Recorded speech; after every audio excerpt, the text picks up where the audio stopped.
Hello everyone. We're living in the most amazing times. Have you been watching?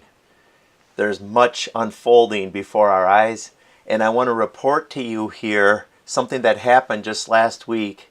I want to show you this little clip that occurred on May 25th, 2017, and today is May 29th, so this just happened 4 days ago, and I want to show it to you. But before I do, I have a bunch of things to show you.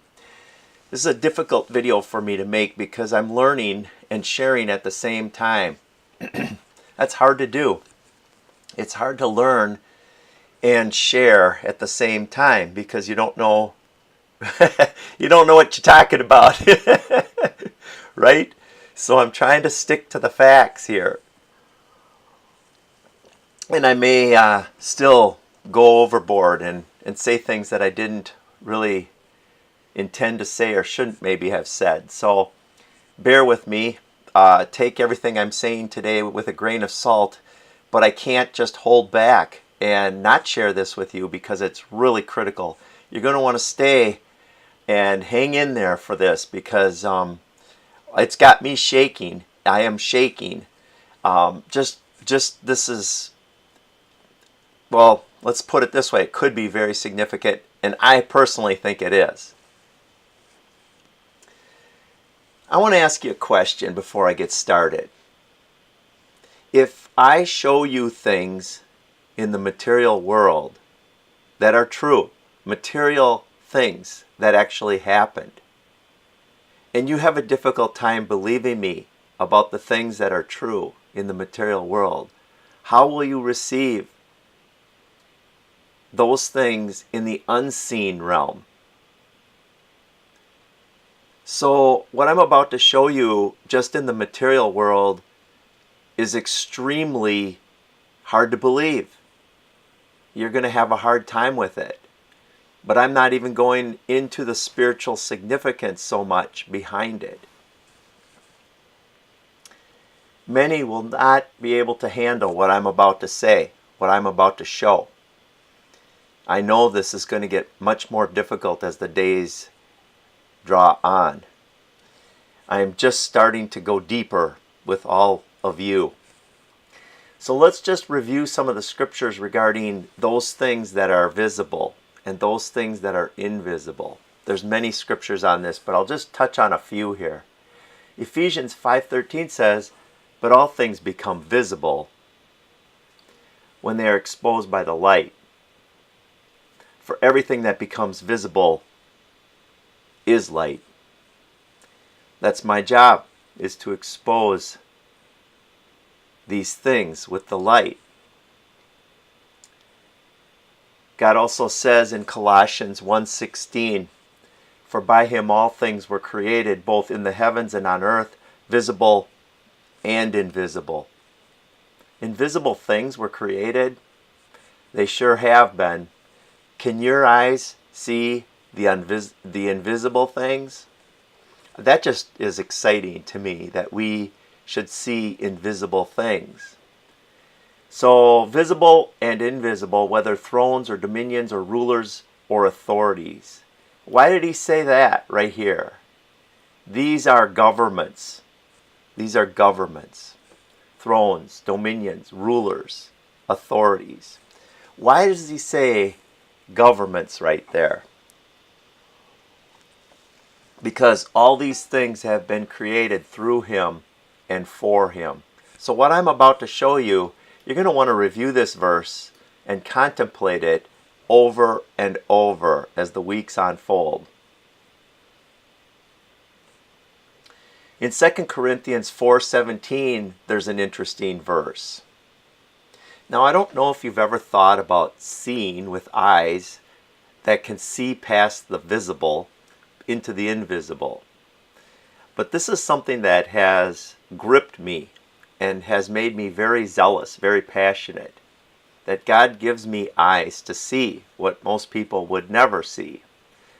Most people can't see it even if you point it out to them. For momentary light affliction is producing for us an eternal weight of glory far beyond all comparison. And this is where I want to bring you right here to verse 18. While we look not at the things which are seen. So what are we looking at?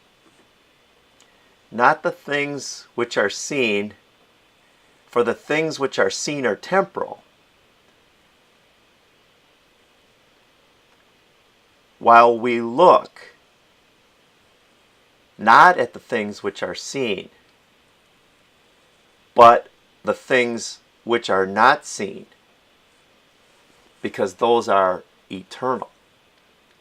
So our eyes are to see things that are not seen, the eternal things. That's really what I'm dedicating this channel to, so that as God draws us through this wilderness in the final Exodus, that you will be comforted and you won't look at the things that are seen that everybody else is looking at, but you'll look at the things that are not seen and be comforted. Okay? Now before I get to that video, I want to show you a few things. I'm going to go to another verse here.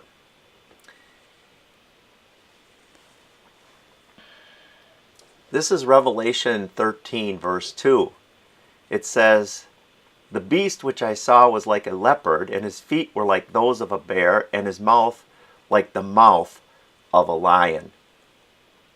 And the dragon gave this beast his power, and his throne, and his great authority." The dragon gives the beast his power and his throne. If you've been paying any attention at all, you know that many people sell their souls to the devil so that they can gain power and authority. You've even seen that with Hollywood stars. Have you seen videos on that where people say, yes, I sold my soul to the devil so I could be famous? It's a true story. I mean, it really happens. The dragon gives people their power. And in this case, the one who's rising to the global stage gets his power from the dragon. The global stage? The global stage. Let's take a minute here and just check this out. There's an altar called the Pergamon altar. Have you known much about the Pergamon altar? The name Pergamon or Pergamum comes from, let's go here to Revelation 2.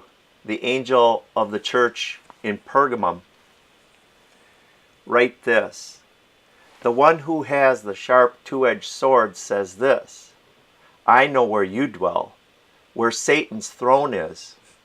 Where's that? Where is Satan's throne? In Pergamum. "You hold fast my name and did not deny my faith, even in the days of Antipas, my witness, my faithful one, who was killed among you, where Satan dwells." An altar was created after this called the Pergamum altar. That's what this is. You can research it. Just research it. It looks like that. It also looks like the temple of Zeus.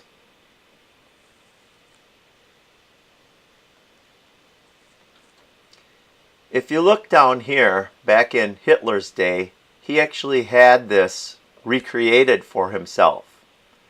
The seat of Satan, where he would broadcast his message from the Pergamum replica, the temple of Zeus. This is what it looks like.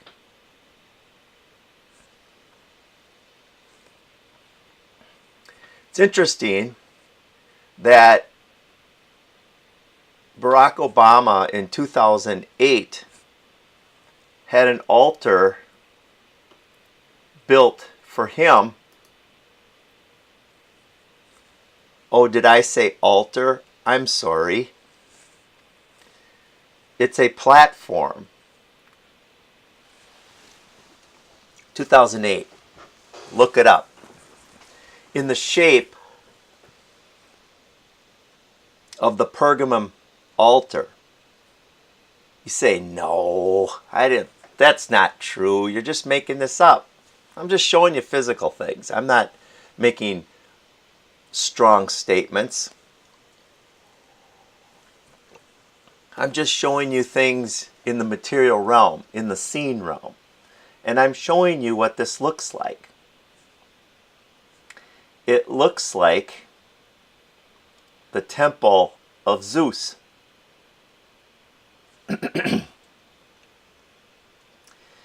There is another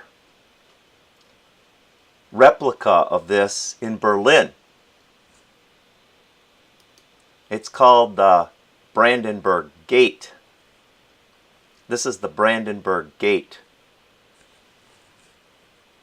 Brandenburg Gate. Now I'm going to toggle between the Brandenburg Gate here for you and the Temple of Zeus. Temple of Zeus, Brandenburg Gate.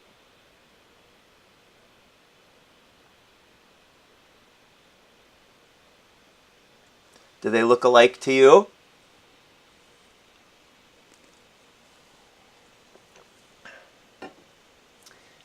I keep thinking about this question.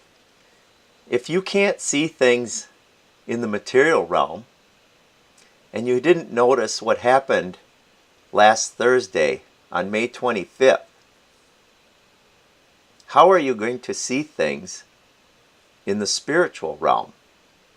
If your eyes can't be convinced about what is material, how will I be able to show you what is spiritual?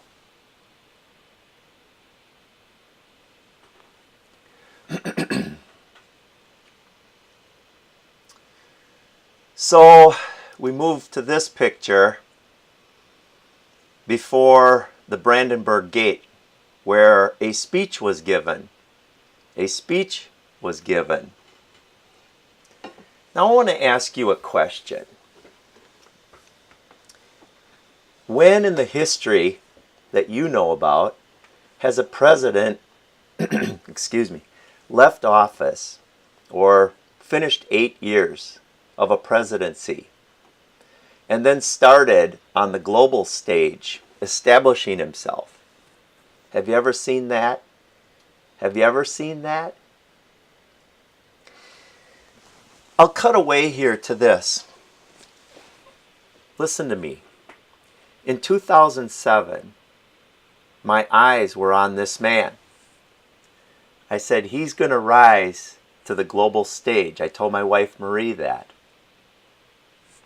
He's going to rise to the global stage. I said that in 2007. Right now we're in the 69th year of Israel's existence. Does that matter? Yep, because on June 4th, 2017, we're going to enter into the 70th year. In the 70th year, something big is going to happen. That's what Daniel says. Daniel says, 70 years have been decreed for your people and your holy city. 70 years. 70 Shavuots is what it says. 70 periods of 7. 70 Feast of Weeks have been decreed for your people and your holy city to finish the transgression, to make an end of sin, to make atonement for iniquity, to bring in everlasting righteousness, to seal up vision and prophecy, and to anoint the most holy. Do you know what that means? 70 Shavuots. That's what's coming. To finish the transgression. Do you know what that means? I'll leave links in the comments below, and you can go check out the Daniel 9, 24, and 25 series, so you can learn what that means. But in the next verse, verse 25, it says, "So you are to know and discern that from the issuing of a decree to restore and rebuild Jerusalem." So from the beginning of the decree to restore and rebuild Jerusalem until the coming of Messiah the Prince, there will be 69 Shavuots. So something had to happen in the 69th Shavuot, where we are right now. And I've been watching for this very thing, the 69th Shavuot. I've been watching for the emergence in the 69th Shavuot. Say, nah, can't be this. Can't be this. Again, I'm not going there yet because I'm still just trying to give you some material things that happened. You tell me why a man who was the president of the United States is now circling the earth and saying these things and doing these things. You tell me why. What's going on? That he would sit in front of the replica of the Pergamon altar and speak to a throng of people. What? Were there some people at this? You're kidding me. Who is this guy? He's not president of anything. Is he?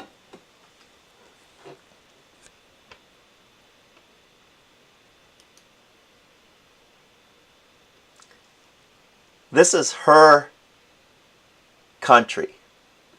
And who has preeminence? Probably her. Who's emerging?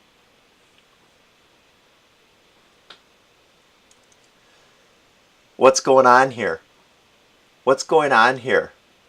What is going on? You say, wow, nothing's going on here. Nothing. Nothing at all. Nothing is going on here. I'm just saying, what are the facts? What happened in the 69th Shavuot? What happened? Do you know?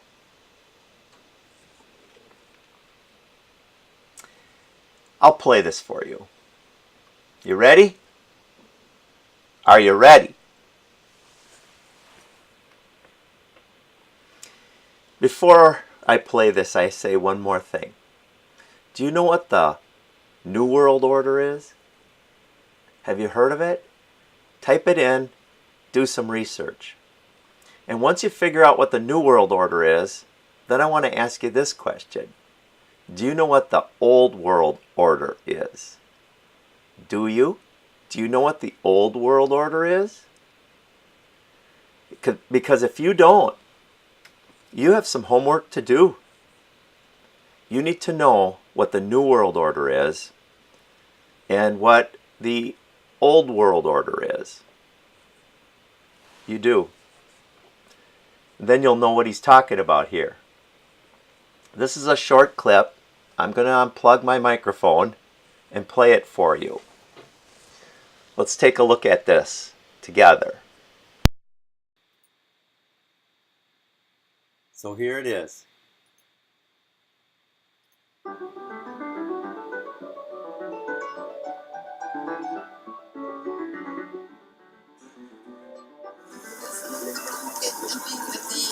Victory. The column is looking to this. Berlin's my time. Please give a very warm welcome to Barack Obama. den 44. Präsidenten 44th President of the United States of America. Guten Tag. It's good to see all of you. It's good to be back in Berlin. Part of what I'm most encouraged about is to see so many young people here today. Because at a time when the world is a very complicated place, my hope is that now that I'm no longer president, but I'm still hopefully have a little bit of influence, that I'm going to be in a position to help more and more young people to deal with some of these challenges, to encourage a new generation of leadership, so that we can marginalize those who would try to divide us and bring together more and more people who are trying to unite us around a common good. And I think this event is a great place to start. Whoa. What did he say? Place to Go start. back. People who are as those who encourage a new generation of leadership. Listen. So that we can marginalize those who would try to divide us. Leadership. So that we can marginalize those who would try to divide us. Leadership. So that we can marginalize those who would try to divide us. Leadership. So that we can marginalize those who would try to divide us and bring together more and more people who are trying to unite us around a common good. And bring together more and more people who are trying to unite us around a common good. And bring together more and more people who are trying to unite us around a common good. And I think this event is a great place to start. Who are trying to unite us around a common good. And I think this event is a great place to start. It's a great place to start. The start. What's the start? What is the start? What's the start? What is the start? Do you know what I mean when I say, what is the start? It's the wing. It's the wing. It's the wing? Yeah. He will make a firm covenant with the many for 1 week, for 1 7, but in the middle of the 7. So I asked you in past videos if what happened on March 20th, 2013 was significant. Because if it is, we're in the middle of it right now. We're in the middle of the 7. We're in the 69th Shavuot. 2 prophecies converging, if that's significant. And in the middle of the week will come one on the wing of abomination. What does that mean, on the wing of abomination? Now, let me tell you, before I get into this, there's a lot of unreconciled issues here. So if you're saying, Mitch, you're trying to jam something into the prophecy that's not there, I'm well aware of that danger. So let me just rest the case there. I'm well aware of that danger. I don't want to jam something into the prophecy that's not there. I'm just trying to give you the facts. Because the overspreading here, let's just look at, this is the same verse in the King James Version. The overspreading means wing.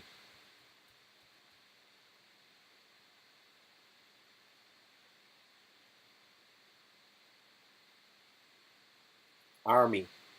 Army? Like the Chaldeans? The army of the Chaldeans? The wing? The uttermost part.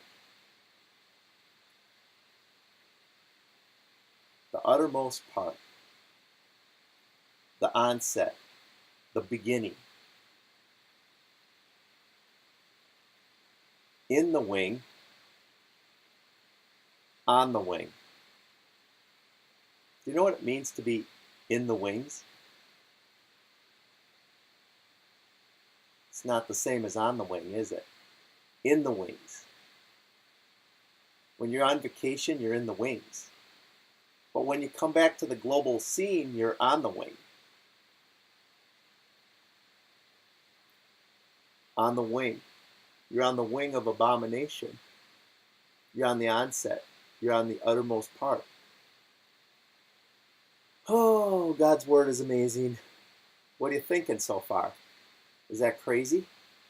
Or am I just making this up? I have a lot more to show you. This is just the beginning. So we'll come back together at another time. Blessings, you guys. Stay strong. I praise God for your faith, and I pray that you'll be strong in the faith with the strength that He supplies. And this is the season of holiness. Go forward in the holiness of God, I pray. Amen. See you soon.